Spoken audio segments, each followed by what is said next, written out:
যে কোরআন তো মুহাম্মদ নিজের তরফ থেকে বানায়া বানায়া বলে। আল্লাহ রাব্বুল আলামিন এই দিকে লক্ষ্য করে চ্যালেঞ্জ করে দেন, ওয়া ইন কুনতুম ফি রাইবিন মিম্মা নাযালনা আলা আবদিনা, ও দুনিয়ার মানব জাতি, যদি তোমাদের সন্দেহ হয়ে থাকে, যদি তোমাদের ডাউট হয়ে থাকে আমি যে কোরআনুল কারীম আমার বান্দার উপরে নাযিল করতেছি, তাহলে ফাতু বিসূরাতিন মিন মিথলিহি, তোমরা এই কোরআনের মধ্য থেকে ছোট্ট সূরার মতো একটা সূরা বানায়া দেখায়া দাও। কোন মানুষ বানাইতে পারেনি। আল্লাহ রাব্বুল আলামিন বলেন তোমরা পারবে না, এই কথাই নিশ্চিত, তোমরা পারবে না এই কথাই নিশ্চিত।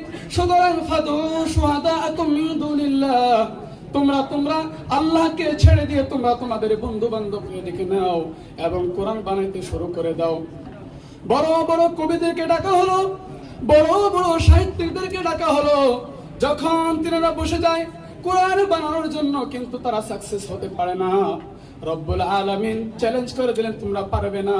তিনারা সকলে নবীর দরবারে চলে যান এবং গিয়ে বলো, মুহাম্মদ কোরআনুল কারীমের মধ্যে থেকে একটি আয়াতকে আমাদের সম্মুখে পেশ করো, যে আয়াতের পরে কি হবে এবং আগে কি হবে আমরা বানায়া দেখাইয়া দেব।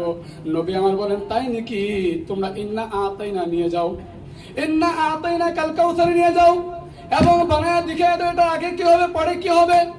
সকলে যখন বসে যায়, বড় বড় কবি সাহিত্যিকরা যখন না পারে, তখন নবীদের দরবারে গিয়ে বলে, ও নবী, এটা যে নাজিল করে এটা তো তুমি নয়, এটা নাজিল করেনওয়ালা জাত তো আল্লাহ। তিনি সকলে বলতে বাধ্য হয়, ইন্না আতাইনাকাল কাউসার হাযা লাইসা কালামুল বাশার।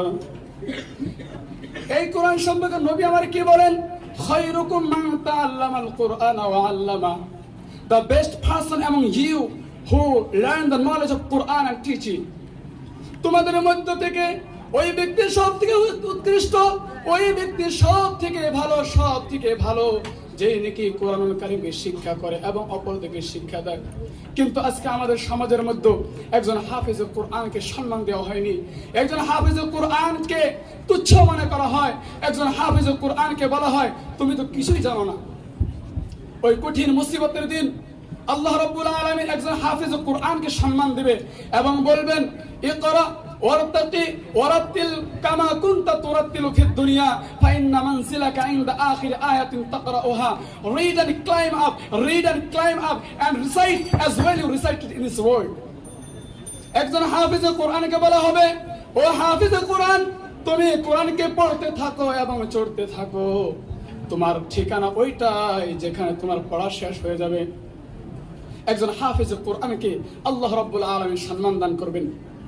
নবী আমার আরো বলেন, মান ক্বারা হারফান মিন কিতাবিল্লাহি তাআলা ফালাহু হাসানাতুন ওয়াল হাসানাতু বিআশরি আমসালিহা লা আকুলু আলিফ লাম মিম হারফুন লাকিন আলিফুন হারফুন ওয়া লামুন হারফুন ওয়া মিমুন হারফুন।